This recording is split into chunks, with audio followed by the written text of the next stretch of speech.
നക്ഷത്ര ദീപങ്ങൾ തിളങ്ങി നവരാത്രി മണ്ഡപമൊരുങ്ങി നക്ഷത്ര ദീപങ്ങൾ തിളങ്ങി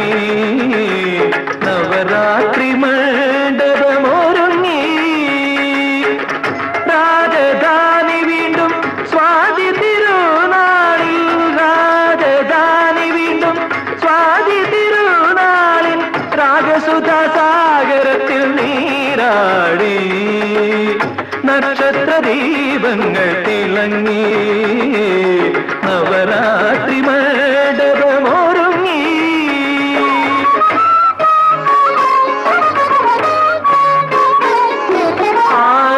ആറാട്ടുകടവിലും ആനക്കൊട്ടിലും ആസ്വാദക ലക്ഷം നിറഞ്ഞു നിന്നു ആറാട്ടുകടവിൽ